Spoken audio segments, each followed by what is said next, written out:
The South China Sea glistened as two ships approached. One, the new BRP Miguel Malvar of the Philippine Navy, the other, a U.S. Navy guided missile destroyer. Their meeting was a planned joint patrol, not a confrontation, but a show of unity between allies. Young Filipino sailors looked up to the American warship, a symbol of the naval strength they aimed to achieve. Friendly greetings crackled over the radio as the ships sailed side by side, their flags fluttering together. For decades, the Philippines relied on aging, hand-me-down ships.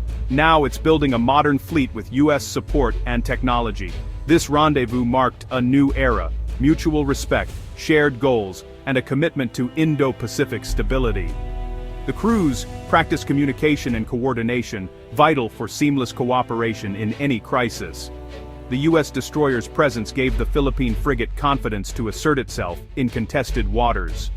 This partnership is evolving, adapting to new challenges, and working to uphold international law.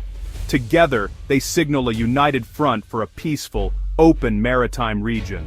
For years, the Philippine Navy was among Asia's weakest, relying on ships dating back to World War II. With over 7,600 islands and resource-rich waters, defending its vast territory with outdated vessels was nearly impossible. The 2012 Scarborough Shoal standoff with China exposed the nation's vulnerability and spurred urgent modernization. A credible defense posture became essential, not just for sovereignty, but for protecting vital resources and deterring aggression. Modern ships allow the Philippines to patrol its exclusive economic zone, safeguarding fisheries and energy reserves. A stronger navy boosts national pride and diplomatic leverage.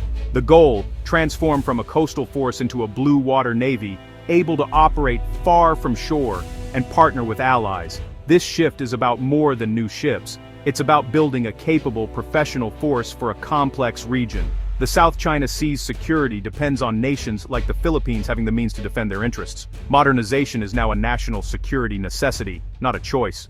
The Philippine Navy's modernization centers on new, advanced warships. The Miguel Malvar-class frigates, built in South Korea, are a technological leap, equipped with vertical launch systems, French anti-air missiles, and advanced radar. These ships, including the BRP Miguel Malvar and BRP Diego Silong, give the Philippines real air and sea defense for the first time. They're armed with South Korean anti-ship missiles and Turkish close-in weapon systems, blending global technology. The Navy is also commissioning Asira-class patrol gunboats, locally assembled and armed with long-range Israeli Spike NLOS missiles. These fast boats strengthen coastal defense and are so effective that more are on order. Unmanned surface vessels provided by the U.S. add a new layer. Robotic boats like the T-12 Mantis and Devil Ray T-38 patrol vast areas for surveillance.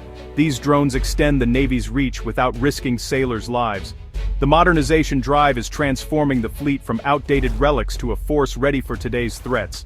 With new ships, missiles, and drones, the Philippines is building a navy that can defend its waters and work with allies. This is a new era of capability and confidence for the nation's maritime forces. The message is clear: the Philippines is no longer a bystander in its own seas. Recent years have seen rising tensions in the South China Sea, with Chinese ships blocking Philippine vessels in their own waters. In August 2025, a Philippine Coast Guard ship was intercepted and blasted with water cannons by Chinese vessels near Scarborough Shoal. The confrontation escalated when two Chinese ships collided with each other during aggressive maneuvers, forcing them to retreat. Such incidents highlight the dangers and unpredictability of these contested waters. Throughout 2025 and 2025, Chinese harassment, blocking, water cannons, and risky flybys became routine. These actions defy a 2016 international tribunal ruling that invalidated China's sweeping claims. For the Philippines, it's a direct challenge to sovereignty and rights over its resources. Military leaders remain resolute, vowing to defend their territory despite constant pressure. The stakes are high, and the need for a modern, capable navy has never been clearer. The U.S. responded swiftly to the August 2025 collision, deploying two warships near Scarborough Shoal to back its treaty ally.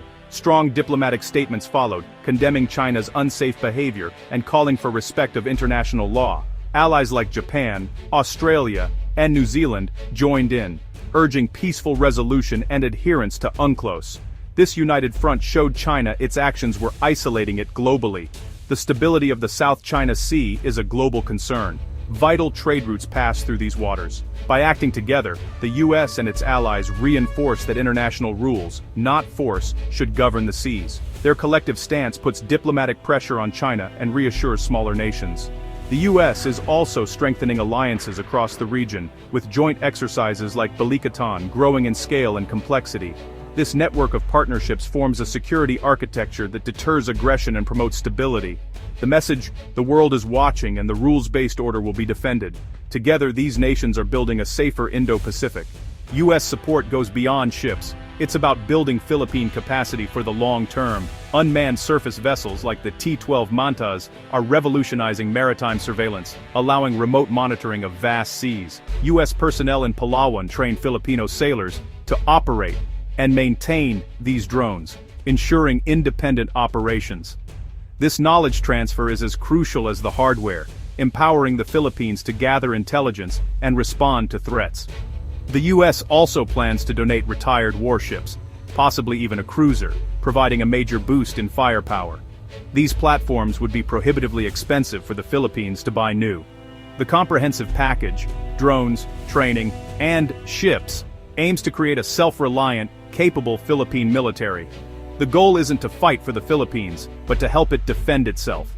Improved surveillance and patrols create a stronger deterrent to aggression. This approach strengthens the alliance and makes the Philippines a more effective security partner. Together, they're building a force ready for the challenges of the Indo-Pacific.